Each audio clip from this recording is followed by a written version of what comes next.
Hello guys, welcome back to my YouTube channel E and learner. I आप सब अच्छे होंगे। तो चले गाइज, आज की वीडियो को स्टार्ट कर दें। तो जैसे कि आप सभी को पता है, सीटेट का एग्जाम हो चुका है। अब आपका नया सीटेट कब आएगा, प्लस आपको सिलेबस क्या देखने को मिलेंगे। जो भी स्टूडेंट नए हैं, जिन्होंने इस बार बीएड में एडमिशन लिया, बीटीसी में एडमिशन लिया, वो कौन सा पेपर दे सकते हैं, किस पेपर से उन्हें बेनिफिट मिलेगा, किस प्रकार से उनका जॉब का प्रोसेस रहने वाला है, हर एक चीज़ को यहाँ पर डिटेल में डिस्कस करेंगे। तो चलिए स्टार्ट करते हैं।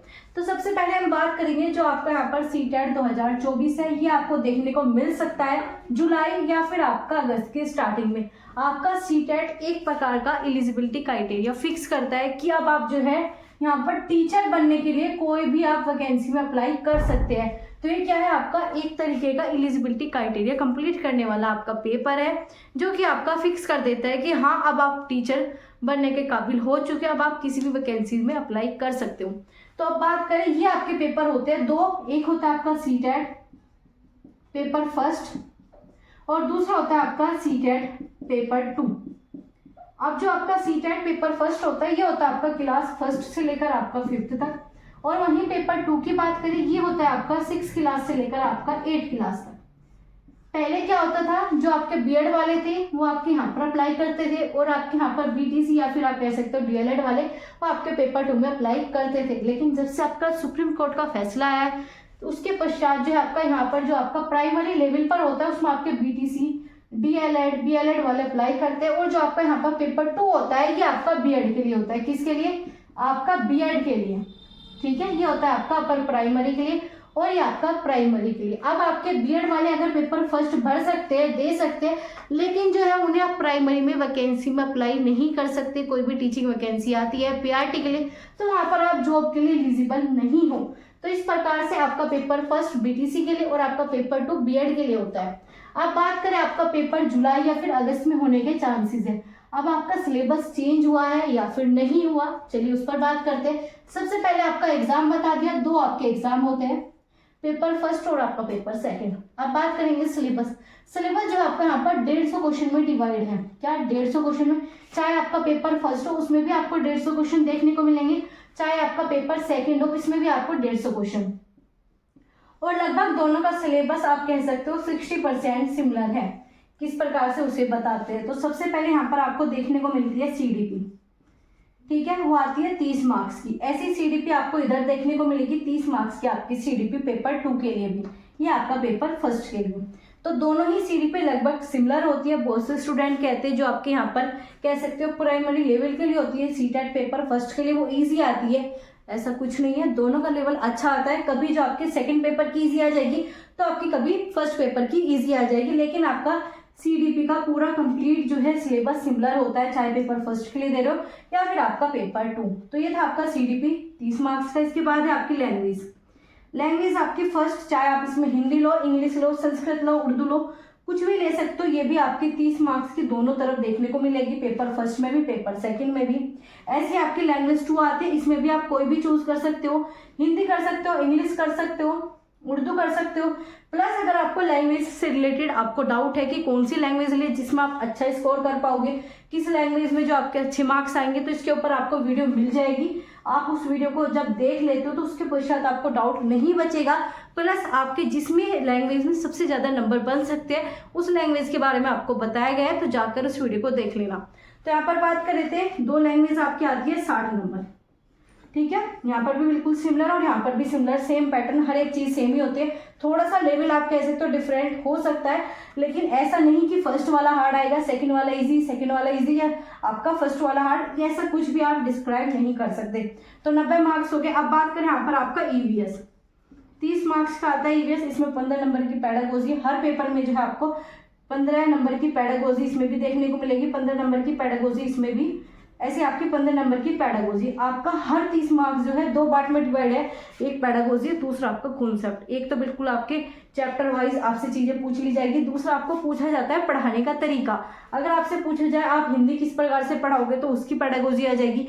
इंग्लिश के बारे में पूछा जाए आप इंग्लिश किस प्रकार से पढ़ा सकते हो, एज ए टीचर आप पढ़ाना कैसे, क्या जानते हो, किस प्रकार से जानते हो, वो ही आपकी पेडागोजी होती है। तो 15-15 आपका दोनों तरफ डिवाइड होता है।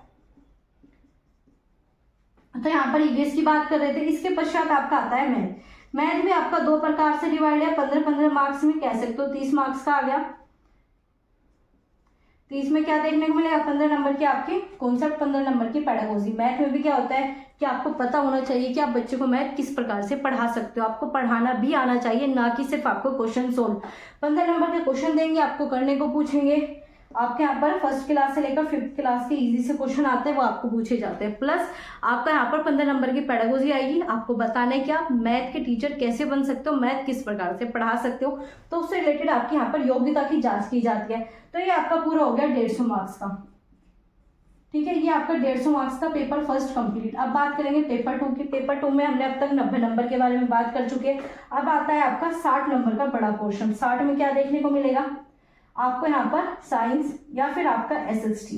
अगर आप साइंस बैकग्राउंड से हो, आप BSc वगैरह करके आए हो, तो आप साइंस का पेपर दोगे। अगर आप आर्ट्स से आए हो, कॉमर्स से आए हो, तो आप SST का पेपर देने वाले हो। तो 60 नंबर का आपको यहाँ पर देखने को मिलेगा। तो टोटल जो है आपके यहाँ पर 150 मार्क्स हो गए।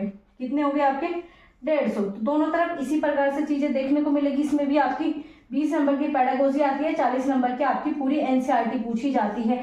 SST की NCERT मैंने आपकी कराई हुई है, अगर आप उन्हें देख लेते हो तो आपके यहाँ पर पेडागोजी भी समझाई है, प्लस आपके यहाँ पर कंटेंट पर भी बात की गई। तो 60 नंबर की आपकी SST कराई गई है।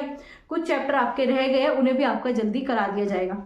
तो यहाँ पर आपकी टोटल जो है 150 मार्क्स इधर होगी, 150 मार्क्स आपके पेपर फर्स्ट। तो लगभग आपका दोनों की चीजें 60% सिमिलर है। आपका CDP वही पूछी जाती है, लैंग्वेज सेम है आपका फर्स्ट और आपका सेकंड। सिर्फ आपका यहाँ पर मैथ और EVS का क्वेश्चन ऐड आ जाएगा, यहाँ पर आपका SST और साइंस का। तो ये था आपका सिलेबस जिसके बारे में हमने बात की है, जो कि आपका यहाँ पर जुलाई और अगस्त के लिए रहने वाला है। अब आप सबके मन में आता है नेगेटिव मार्किंग, क्या आता है, नेगेटिव मार्किंग है या फिर नहीं। तो अभी तक तो आपकी कोई भी नेगेटिव मार्किंग ऐड नहीं हुई है।